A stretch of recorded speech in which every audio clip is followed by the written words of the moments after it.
C'est irrité. Oh.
Alors, DAF 83a. Et selon l'avis de Rabbi Akiva, par rapport à quelle Alara l'idolâtrie est-elle juste apposée à une femme menstruée? S'il s'agissait d'enseigner la Alara de l'impureté conférée par le portage, qu'elle soit juste apposée à une carcasse d'animal et non à une femme en période de règles, et à des animaux rampants. La Gemara répond oui, c'est effectivement le cas. Cependant, la juste apposition avec une femme en période de règles enseigne. De même qu'une femme en période de règles ne transmet pas l'impureté à travers ses membres. De même qu'une femme en période de règles qui s'appuie sur un objet par un seul membre ne transmet pas l'impureté transmise par le porc Rahavad. Ainsi, de plus, une idole ne transmet pas d'impureté à travers ses membres. Une partie d'une idole ne transmet pas d'impureté. La Gemara demande, mais ce que Rab Amabar Guriya a soulevé comme un dilemme. L'idolâtrie a-t-elle la capacité de transmettre l'impureté à travers les membres ou n'a-t-elle pas la capacité de transmettre l'impureté à travers ses membres? Résolvez le dilemme, car selon les rabbins et le rabbin Akiva, il ne transmet pas d'impureté à travers les membres. Selon cette explication, Rabbi Akiva est d'accord avec les rabbins. La Gemara rejette cela. Rav Ama bar Guriya a enseigné conformément à l'explication de Rabba et a soulevé le dilemme conformément à l'opinion de Rabbi Akiva. La Gemara clarifie désormais les explications de Rabba et Rabbi Elazar à la lumière d'autres sources. La Gemara soulève une objection à ce qui a été enseigné dans une Beretta. L'impureté rituelle de l'idolâtrie est comme celle d'un animal rampant, et l'impureté rituelle de ses accessoires est comme celle de l'animal rampant. Rabbi Akiva dit l'impureté rituelle de l'idolâtrie est comme celle d'une femme en période de menstruation, et l'impureté rituelle de ses accessoires est comme celle d'un animal rampant. Certes, selon l'opinion du rabbin Elazar, cela fonctionne bien. Cependant, selon Rabba, c'est difficile. Le différend entre Rabbi Akiva et les rabbins dans cette Beretta est de savoir si l'idolâtrie est assimilée à un animal rampant et ne transmet pas l'impureté conférée par le porc, ou si elle est assimilée à une femme en période de menstruation, elle transmet effectivement l'impureté conférée par le porc. Selon Rabba, les rabbins conviennent qu'ils transmettent effectivement les impuretés conférées par le transport. Rabba aurait pu vous dire, la preuve de cette Beretta est-elle plus forte que la Mishnah du traité Avodah Zarah, qui enseignait son bois, ses pierres et sa terre transmettent des impuretés comme un animal rampant. En ce qui concerne cette Mishnah, nous avons établi quelle est la signification de comme un animal rampant. Cela signifie qu'il est comme un animal rampant dans le sens où il ne transmet pas d'impureté au moyen d'une pierre très lourde. Ici aussi, l'analogie avec un animal rampant dans la Beretta est dans le sens où il ne transmet pas d'impureté via une pierre très lourde. La Gemara soulève une objection à partir de ce que nous avons appris, un homme et une femme gentils, à l'égard desquels les rabbins ont émis un décret selon lequel ils transmettent l'impureté comme le zav, l'idolâtrie et ses accessoires transmettent tous l'impureté. Ils transmettent l'impureté et non leur mouvement, c'est-à-dire qu'ils ne transmettent pas l'impureté à celui qui les déplace. Rabbi Akiva dit, eux et les mouvements transmettent des impuretés. Certes, selon l'explication du rabbin Elazar, cela fonctionne bien. Cependant, selon l'explication de Rabba, c'est difficile. Rabba aurait pu te dire. Et selon ton raisonnement, s'agissant d'un homme païen et d'une femme païenne également, transmettent-ils l'impureté et leurs mouvements ne transmettent pas l'impureté? N'a-t-il pas été enseigné dans une Beretta à propos du verset? Parlez aux enfants d'Israël et dis-leur, quand quelqu'un a une émission de son corps, cette émission est impure. Lévitique 15:2 de la Torah, loi, seuls les enfants d'Israël deviennent impurs par l'émission d'un zav, et les gentils ne deviennent pas impurs par l'émission d'un zav. Mais les sages ont décrété qu'ils devaient être considérés comme des zav pour toutes leurs questions halakhiques, puisque les gentils ont le statut juridique de zav. Ils devraient transmettre l'impureté en les portant. Par conséquent, la Beretta, qui déclare que les gentils ne transmettent pas d'impureté par le porc, est corrompue et doit être corrigée. Au contraire, Rabba explique et ajoute à la Beretta conformément à son raisonnement. Un homme gentil et une femme gentille transmettent l'impureté, eux et leurs mouvements et leurs pierres très lourdes. Et l'idolâtrie transmet l'impureté, elle et son mouvement, mais pas sa pierre très lourde. Rabbi Akiva dit, l'idolâtrie transmet l'impureté, elle et son mouvement et sa pierre très lourde. Et Rabbi Elazar explique et ajoute à la Beretta conformément à son raisonnement comme suit. Un homme gentil et une femme gentille transmettent l'impureté, eux et leurs mouvements et leurs pierres très lourdes. L'idolâtrie transmet l'impureté, elle et non son mouvement. Rabbi Akiva dit, l'idolâtrie transmet l'impureté, elle et son mouvement. Rav Ashi s'oppose fortement à cette explication. D'après cette explication, quelle est la signification du mot « il » dans le contexte de cette beretta? Il suffirait de dire que leur mouvement transmet des impuretés. Le fait que les gentils eux-mêmes soient rituellement impurs est évident. Apparemment, le mot, il est accentué afin d'enseigner une halara supplémentaire. Au contraire, dit Rav Ashi. Voici ce que dit la beretta en ce qui concerne un homme gentil et une femme gentille qui est déplacé, les autres ou que d'autres les aient déplacés. Les autres sont rituellement impurs. L'impureté d'un gentil est comme celle d'un zav, qui est unique en ce sens que tout ce qu'un zav bouge devient impur même s'il ne le touche pas directement. Idolâtrie qui a ému les autres restent rituellement impurs. Cependant, ceux qui l'ont déplacé sont rituellement impurs. Quant à ces accessoires qui aient ému les autres ou que d'autres les aient déplacés, les autres restent rituellement impurs. Rabbi Akiva dit, un homme gentil et une femme gentille, et l'idolâtrie qu'ils aient ému les autres et que d'autres les aient émus, les autres sont rituellement impurs. Ces accessoires qui aient ému les autres et que d'autres les aient émus, les autres restent rituellement purs. Selon cette explication, le mot « il » et le mot « mouvement » qui apparaissent tous dans la beretta sont significatifs. L'explication de Rav Ashi explique la beretta, mais la Gemara remet en question la question elle-même. En ce qui concerne l'idolâtrie, il est vrai qu'il est facile de trouver un cas où d'autres l'ont propagé. Cependant, un cas où l'idolâtrie a ému les autres, dans quelles circonstances peut-on le trouver? Comment une idole peut-elle déplacer un autre objet? Rami, fils de Rab Yeva, a déclaré qu'un cas comme celui-là est possible, comme nous l'avons appris dans une Mishnah. Dans le cas où les Zav étaient assis sur un plateau d'une balance où la nourriture et les boissons étaient sur le deuxième plateau. Si le Zav a fait pencher la balance, la nourriture et les boissons sur l'autre plateau sont rituellement impurs parce que Zav les a déplacés. Dab 83b. Même un objet inanimé peut ainsi déplacer une source d'impureté. Et si la nourriture et la boisson peuvent pencher, la balance reste rituellement pure. La Gemara demande d'après quelle opinion est celle qui a enseigné dans une beretta. Tous les objets impurs qui déplacent d'autres objets restent purs, ce qui signifie qu'un objet ne devient pas impur s'il est déplacé par une source d'impureté, sauf en cas de mouvement par un zav, qui n'a pas d'équivalent dans toute la Torah dans son intégrité. Disons que cela n'est pas conforme à l'opinion de Rabbi Akiva, car si c'était conforme à l'opinion de Rabbi Akiva, il y a aussi le cas de l'idolâtrie. Selon lui, l'idolâtrie transmet également des impuretés à un objet en le déplaçant. La Gemara répond, même si vous dites que la beretta est conforme à l'opinion de Rabbi Akiva enseignée, Zav et tout ce qui lui rassemble, selon le rabbin Akiva, tout comme une femme en période de règle entre dans cette catégorie, une idole aussi. Le dilemme évoqué lors d'une discussion antérieure est examiné ici en profondeur. Ravama Bar Guria a soulevé un dilemme. L'idolâtrie a-t-elle la capacité de transmettre des impuretés à travers les membres ou n'a-t-elle pas la capacité de transmettre des impuretés à travers les membres? La Gemara restreint les paramètres du dilemme.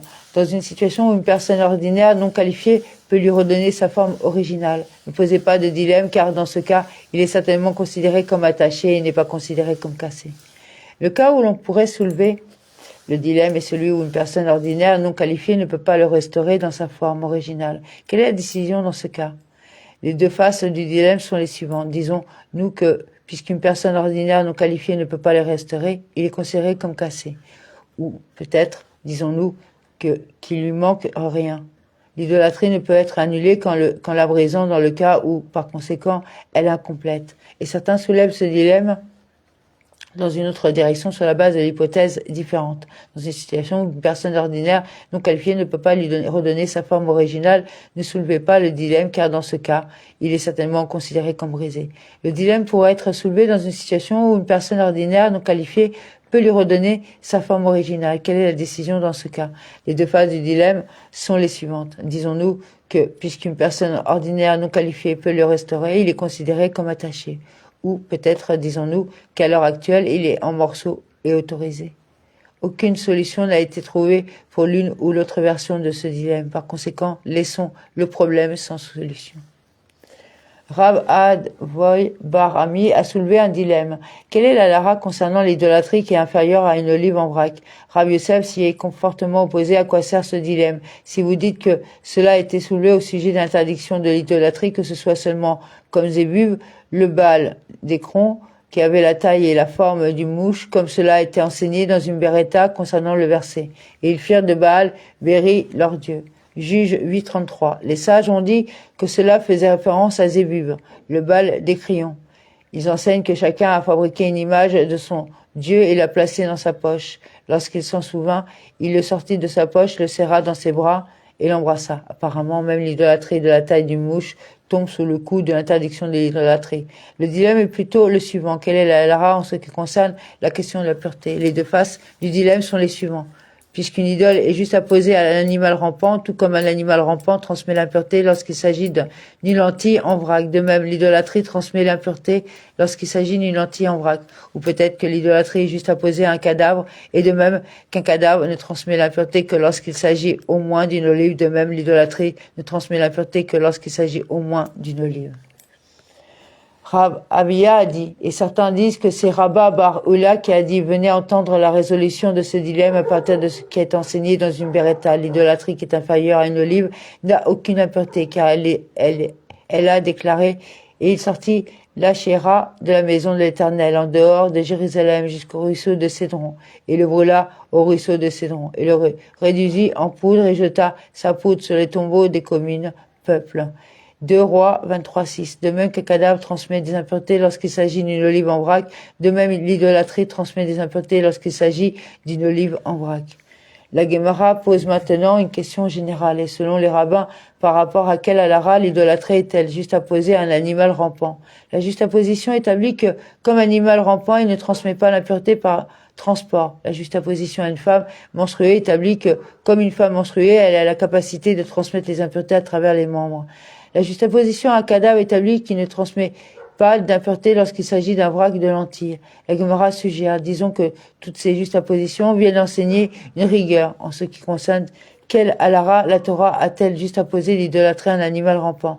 Il s'agit d'établir qu'elle transmet des impuretés lorsqu'il s'agit d'une lentille en vrac. La juxtaposition de l'idolâtrie à une femme en période de menstruation consiste à établir qu'elle transmet l'impureté via une pierre très lourde. Et la Torah l'a juxtaposé à un cadavre pour établir qu'il transmet l'impureté conférée par une tente, ce qui sont autant de contraintes qu'il existe en ce qui concerne ces types d'impuretés. La Gemara répond, l'impureté de l'idolâtrie relève de la loi rabbinique, et chaque fois qu'il y a deux possibilités concernant un décret rabbinique, une clémence et une rigueur, nous juxtaposons pour établir la possibilité clémente et nous ne juxtaposons pas pour établir la possibilité stricte.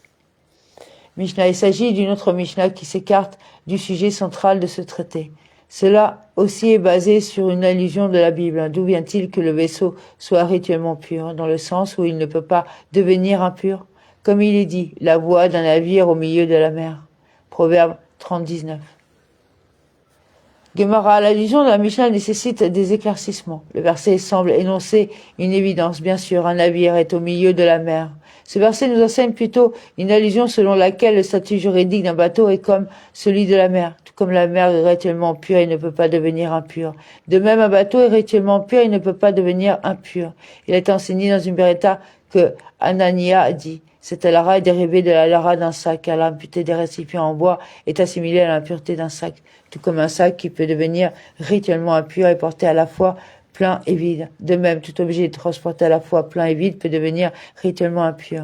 Il s'agit d'exclure un navire qui n'est pas transporté à la terre, plein et vide, car en raison de son poids, il ne peut pas être transporté. La Gemara demande quelle est la différence pratique entre les deux raisons. La règle selon les deux est qu'un navire ne peut pas devenir impur. La Gemara explique. Il y a une différence entre eux en ce qui concerne un navire fabriqué en terre cuite ou en tout autre matériau que le bois, selon celui qui a dit qu'il est dérivé du verset. Un navire au milieu de la mer, ce bateau est aussi au milieu de la mer. Cependant, selon celui qui a dit qu'elle dérive de la halakha du sac, cette halakha ne s'applique aux documents qui sont décrits dans le même verset avec le sac et qui lui sont assimilés. S'il est transporté à la fois plein et vide, oui, il peut devenir impur. Et s'il ne peut être transporté à la fois plein et vide, non, il ne peut pas devenir impur. Cependant, un navire en terre cuite peut devenir impur même s'il n'est pas transporté à la fois plein et vide. Alternativement, il existe une différence entre eux. En ce qui concerne un navire jordanien, qui est un petit bateau utilisé sur le fleuve Jourdain, selon celui qui a dit que cela dérive du verset, un navire au milieu de la mer, c'est aussi un navire au milieu de la mer Un fleuve est pur comme la mer et le bateau restera pur, selon celui qui a dit qu'il dérive de la Lara d'un sac et que pour devenir impur, il faut le porter plein et vide. Celui-ci est également porté à la fois plein et vide et peut devenir rituellement impur, comme l'a dit le rabbin Al-Nina ben Akavia. Pour quelle raison ont-ils dit qu'un navire jordanien peut devenir impur? Parce qu'ils le chargent sur la terre ferme, le transportent sur terre, puis le mettent à l'eau. Il est transporté à terre une fois plein. Rav Yehuda a dit que Rav a dit « Il ne faut jamais s'empêcher de fréquenter la salle d'études, ne serait-ce qu'un seul instant. » Car cette Mishnah qui déclare qu'un navire jordanien peut devenir rituellement impur a été enseignée pendant plusieurs années dans la salle d'études, mais sa raison n'était pas révélée jusqu'à ce que Rabbi Hanina ben Akavia vienne l'expliquer. Suite à la déclaration du Rav, la Gemara cite ce que dit le Rabbi Yonatan. Il ne faut jamais s'empêcher de fréquenter la salle d'études ou de s'engager dans les questions de Torah, même au moment de la mort, comme il est dit, ceci est la Torah. Personne qui meurt sous une tente. Nombre 19-14. C'est une allusion au fait que même au moment de la mort, il faut s'engager dans l'étude de la Torah. Resh Laski a dit, les choses de la Torah ne perdurent que chez celui qui se suicide à cause de la Torah. Celui qui est prêt à y consacrer tous ses efforts, comme il est dit, ceci est la Torah. Personne qui meurt dans une tente, signifiant que la Torah n'est atteinte que par celui qui se suicide dans sa tente, Rava a dit. Amen. Amen.